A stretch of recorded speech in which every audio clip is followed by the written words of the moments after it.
Hey guys, today I am making my homemade loaf bread and I figured I'd take you guys along with me and share the recipe. So let's just go right ahead and get started. Into a bowl here, I'm going to go ahead and add in a half a cup of water, as well as a half a cup of whole milk.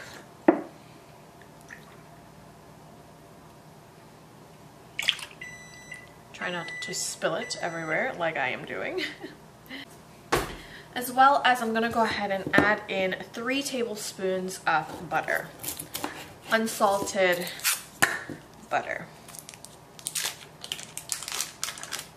I'm going to plop that in there, and what I'm going to do is I'm going to go ahead and pop this in the microwave for about 45 seconds to a minute or so, just until that butter starts to melt and the milk and the water heats up really nice. So this was in the microwave and it's nice and hot. Now it's too hot at this point to add my yeast in. If I was to add my yeast in at this point, I would kill my yeast. However, you can see the butter starting to melt. I hope that you can see the butter starting to melt. So to our milk, butter, and mixture, I'm going to go ahead and add in a tablespoon of granulated sugar. And I'm going to give this a little stir. Kind of plop that butter around both sides so it kind of gets melted. And what we're going to do is we're just going to let this, I'm going to feel it right now, and it's still really, it's pretty hot. I want it to cool down just a little bit, so I'm going to let it sit here for about a minute, and then I will come in and add in my yeast. Okay, so this has been sitting here for about a minute or so. I was just getting my flour ready. So what I'm going to do now is I'm going to go ahead and add in my yeast. Now I have a packet of active dry yeast here, and this is 1/4 ounce packet. Now when you buy the packets, they usually come in 3, so there are 3 1/4 ounces. So I'm just going to use one of them, which is 1/4, and that is 2 1/4 teaspoons of yeast if you are measuring it. You can use active dry or you can use instant. It's completely up to you. They both will work fine. I still recommend proofing your yeast, because there have been times that sometimes your yeast just won't activate. It's just old, or and it, you know, you went through all this for nothing. So I would, instant or not, I would still proof my yeast, which means just adding it to your liquid. Just gonna give that yeast a little stir, plop my butter in again over around. My butter's not completely melted, but that's great. That's what I'm looking for. I'm looking for like halfway melted, halfway softened, and that's what happens when it actually gets heated up with the milk and the water. Let this sit here for 5 minutes, let that yeast do its thing, and then we'll come back and we'll put this whole thing together. So our yeast is nice and frothing up and it's getting activated, and we're ready to go and just put this whole thing together. Let's set this aside. And into my bowl here, I have some all-purpose flour. I also have some granulated sugar, and I have a teaspoon of salt. So I have 3 cups of all-purpose flour, 2 tablespoons of granulated sugar, and 1 teaspoon of salt. And I'm just going to go ahead and incorporate and mix together all of my dry ingredients you will need. So I've gone ahead and mixed together that beautifully. Everything is incorporated lovely.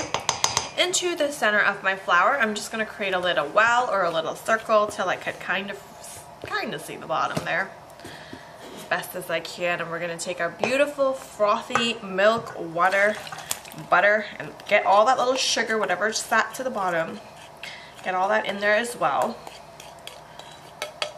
Okay, so now I'm going to start incorporating my wet and my dry together. I started from the center and I just start slowly incorporating all the flour from the sides.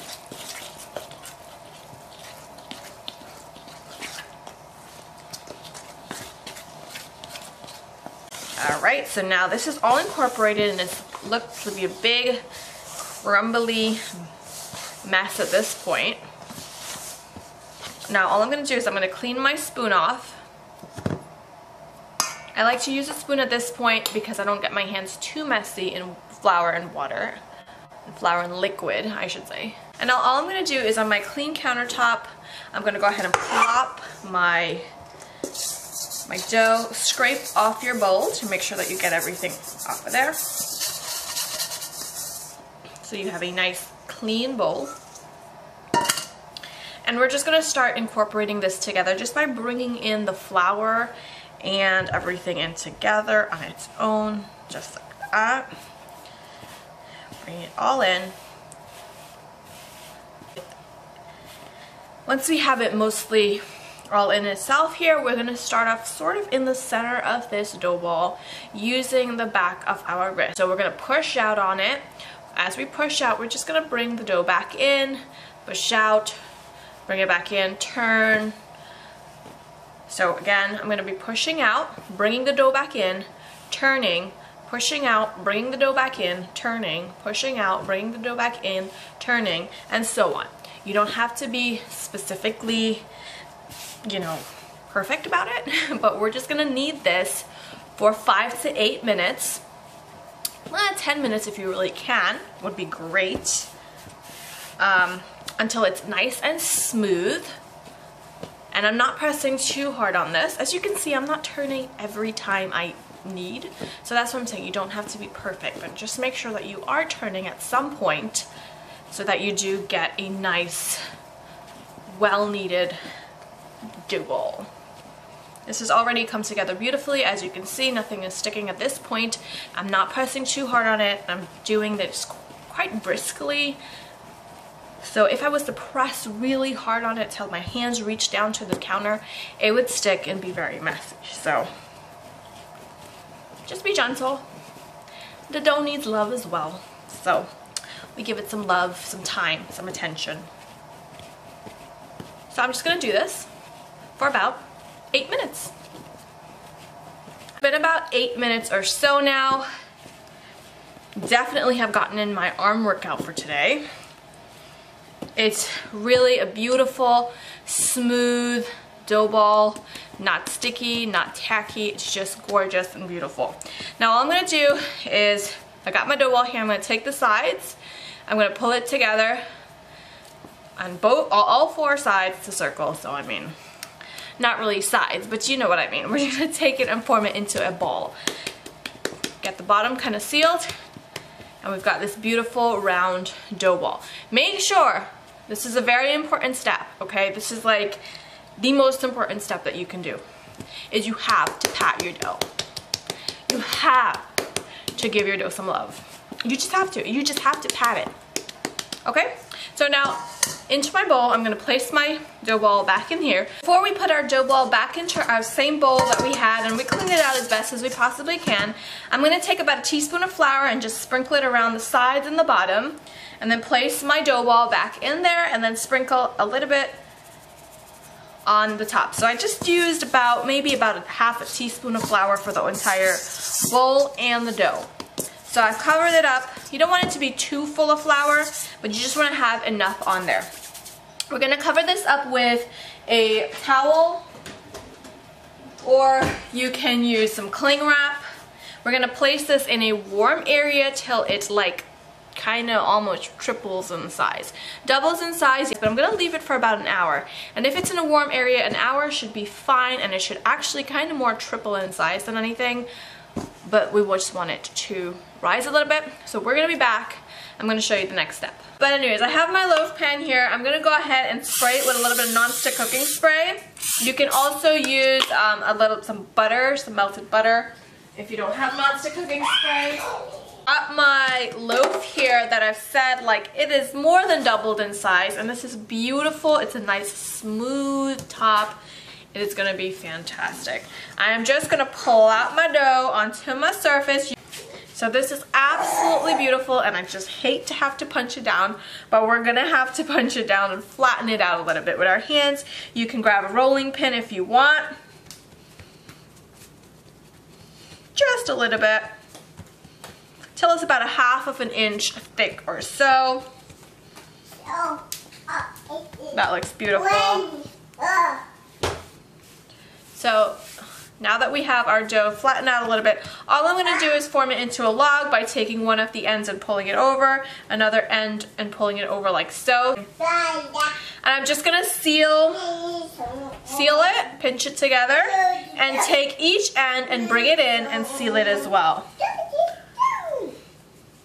I just want to make it into a loaf shape, and then I'm going to flatten it out as even as I possibly can. make sure that it's sealed and nice and even.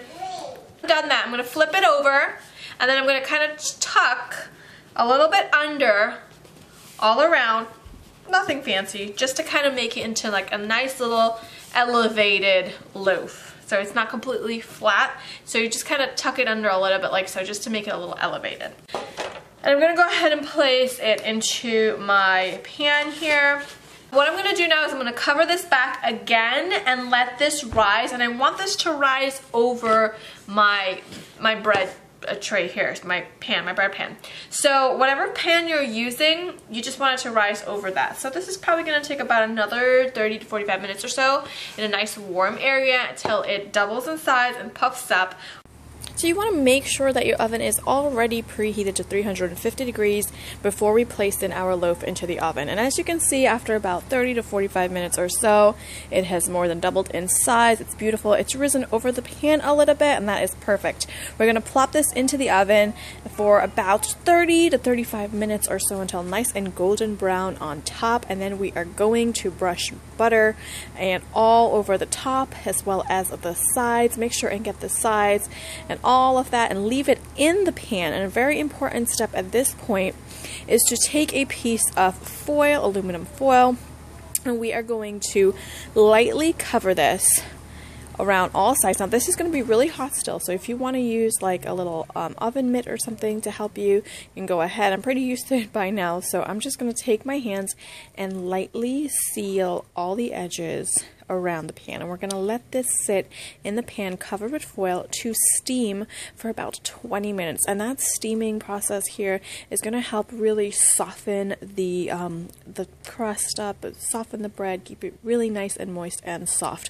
So this is a really important step for me, for my loaf breads. So blessed, thankful, and grateful for these recipes. So after about 20 minutes of it sitting and covered and steaming, what we're going to do is we're going to remove it from the tin, and you can see how incredibly soft this loaf is. It's super soft and it's nice and moist and amazing. Oh my goodness, it's such a great loaf bread. We're going to go ahead and cut into our loaf now and cut it up into slices. Now what I'm going to use, you want to make sure and use a serrated knife, bread knife, whatever. And cut little tiny, I like to do about maybe like a 1/2 inch to 3/4 inch slices. This is going to be really hot at this point still, and you always want to make sure that your loaf is always covered with some foil or whatever you would want to use, but always make sure that it's covered so it doesn't dry out and it stays really nice and moist. This is such an amazing, it's really simple, and it's so amazingly delicious. Serve with some butter or as a side, or make a sandwich out of it. I will have all the amounts listed below in the description box for you guys. I hope that you enjoy. If you try it and you enjoy it, let me know, and I will see you guys next time. Bye bye.